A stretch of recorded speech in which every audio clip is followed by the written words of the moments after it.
नमस्कार मैत्रिणींनो, फराळीतल्या ताटातला गोल गरगरीत अजिबात टाळ्याला न चिटकणारा, दाणेदार अजिबात न रेलणारा, तुमचे सर्व ऐकणारा बेसन लाडू आज आपण करणार आहोत। त्याच्यासाठी हे 2 वाटी डाळ घेतलेली आहे। ही घरची डाळ आहे। ही स्वच्छ धुवून निवडून घेतलेली आहे, स्वच्छ वाळवून उन्हामध्ये। ही 2 वाटे हरभऱ्याची डाळ घेतली आहे। त्याच्या निम्म तूप घेतलेलं आहे। हे रूम टेम्परेचरचं तूप आहे। खूप पातळ किंवा खूप घट्ट तूप घ्यायचं नाही। आणि 1 वाटी साखर घेतलेली आहे। तुम्हाला गोड कसे आवडेल लाडू त्याप्रमाणे तुम्ही साखर घेऊ शकता। चला आपण लाडू बनवूया। डाळ भाजण्यासाठी जाड बुडाची कढई घ्यायची आणि लाकडी उलताने घ्यायचं। लाकडी उलताने घेतल्याने जास्त आवाज होत नाही। आपण डाळ भाजून घेऊ। तांबूस कलर येईपर्यंत डाळ भाजून घ्यायची। डाळ जर चांगली भाजली नाही तर लाडू टाळ्याला चिटकतात। त्यामुळे छान डाळ भाजून घ्यायची। छान तांबूस कलर येईपर्यंत डाळ भाजून घ्यायची। तुम्ही जर विकतच्या पिठाचे लाडू करणार असाल तर त्याची पद्धत वेगळी आहे।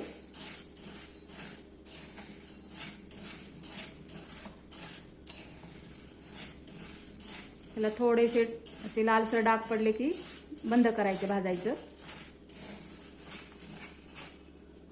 गॅसची फ्लेम मीडियम ठेवायची। या डाळीचा चांगला कलर बदलेपर्यंत आपल्याला भाजून घ्यायचं आहे। गॅसची आच मध्यम ठेवायची आहे। फार लहान गॅसवर भाजून घ्यायची नाही आहे, भाजण्याची गरजच नाही आहे। बेसन लाडूमध्ये जेवढे आपण चांगली डाळ भाजून घेऊ तेवढी छान खमंग लाडू बनतात। आता ह्याच्यावर हलकेसे तांबूस कलर आलेला आहे, डाग पडलेले आहेत डाळीवर। याचा कच्चा वास निघून जातो। याचा बघा आता रंग बदललेला आहे, हलके डाग आलेले आहेत डाळीवर। हे आपण आता मोठ्या ताटामध्ये या डाळीला काढून घेऊ। याला आपण आता मोठ्या ताटामध्ये काढून घेऊ। थंड करू याला थोडंसं 10 मिनिटं। आपण ही डाळ आता मिक्सरमध्ये काढून घेऊ वाटून। भाजल्यामुळे लवकर वाटली जाते डाळ। 0 नंबरच्या रव्यासारखी वाटून घ्यायची याला, या डाळीला अर्धी अर्धी करून।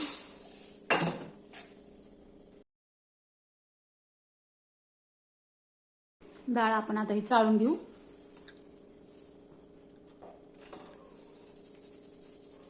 छान दळी आहे।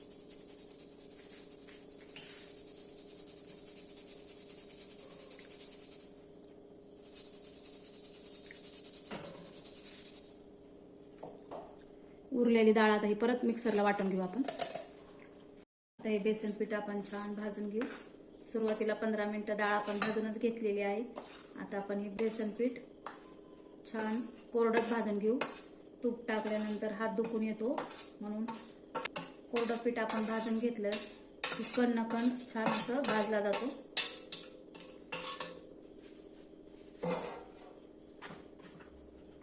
ह्याला चांगलं 10 मिनिटं भाजून घेऊ तूप न टाकता।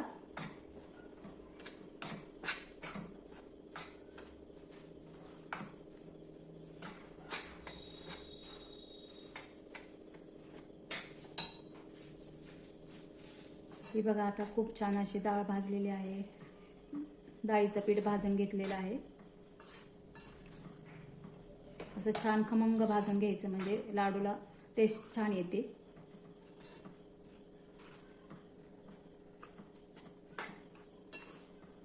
सुरुवातीला आपण डाळ 15 मिनिटं भाजून घेतली आणि हे पीठ आता कोरडंच 10 मिनिटं भाजून घेतलं। आता ह्याला तूप टाकून घेऊ आपण।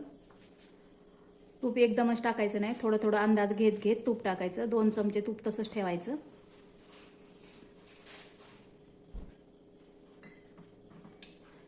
तूप टाकल्यानंतर आपल्याला चांगलं बेसन पीठ भाजता येत नाही, म्हणून कोरडंच अगोदर 10 मिनिटं भाजून घ्यायचं।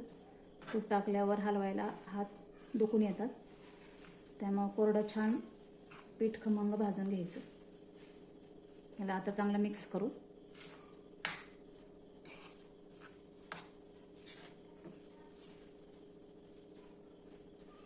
गाठी मोडत भाजून घ्यायचं।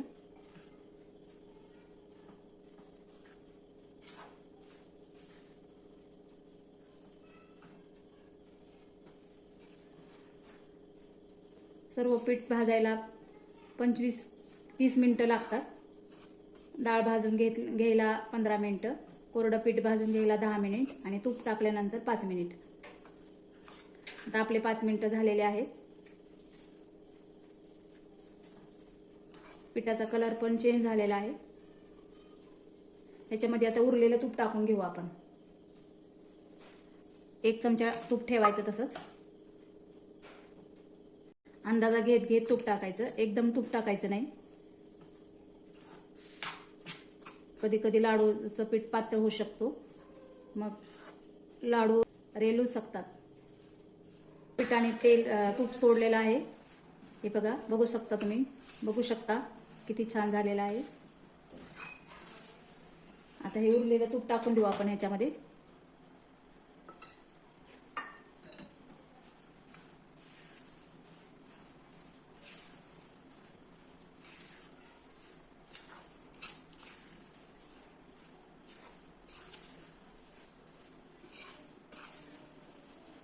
बेसन पीठ तूप सोडत आहे. ह्याच्यामध्ये आपण कलरसाठी 15 मिनिटं केसर पाण्यामध्ये टाकून ठेवले होते. हे आपण ह्याच्यामध्ये टाकून घेऊ आणि गॅस फास्ट करू.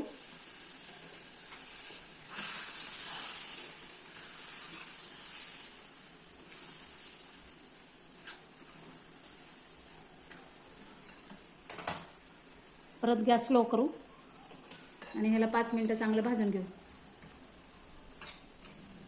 पिठामधलं मॉइश्चर कमी होण्यासाठी 5 मिनिटं भाजून घेऊ.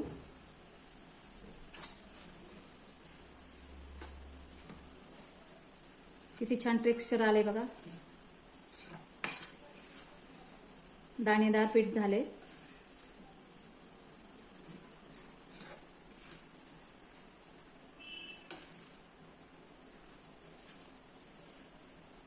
याला आता मोठ्या ताटामध्ये काढून घेऊ आणि पूर्ण थंड झाल्यावरच ह्याच्यात पिठी साखर टाकायची, किंवा मग बुरा साखर पण टाकू शकतो आपण. मी पिठी साखर टाकणार आहे.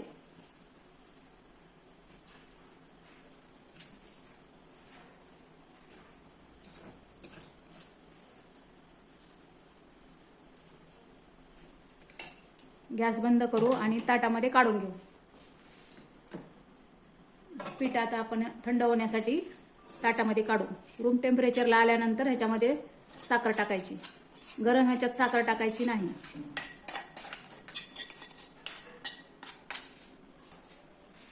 याला आता पूर्ण थंड करून घेऊ.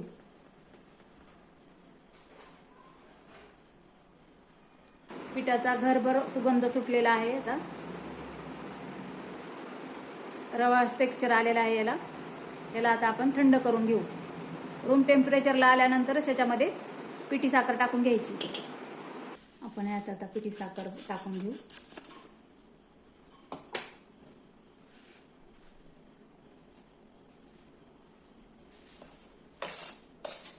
तुम्हाला जर बुरा साखर करता आली तर बुरा साखर करून टाका याच्यामध्ये. मी पिठी साखरच टाकली आहे. पिठी साखरने पण खूप छान लाडू बनतात.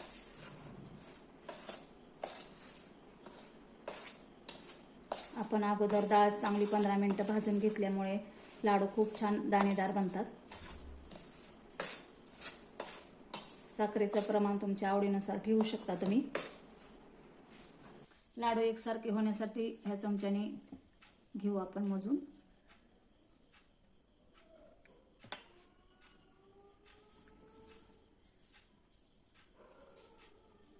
याला पिस्ता लावू. तुमचं जर मिश्रण पातळ झाले असेल तर त्याच्यामध्ये बेसन पीठ भाजून टाकायचं. कोरडं पीठ बेसन पीठ भाजून ह्याच्यामध्ये मिक्स करायचं. मग लाडू छान बनतात. ओलसर झाला असेल तर हे बघा, असा किती छान गोल गोल बनतो लाडू. अशाच प्रकारे आपण सर्व लाडू बनवून घेऊ. मस्त दाणेदार लाडू तयार झालेला आहे. थंड करून तुम्ही डब्यामध्ये ठेवू शकता. महिनाभर टिकतो हा लाडू. तुम्हाला रेसिपी आवडली असली तर लाईक करा, सबस्क्राईब करा.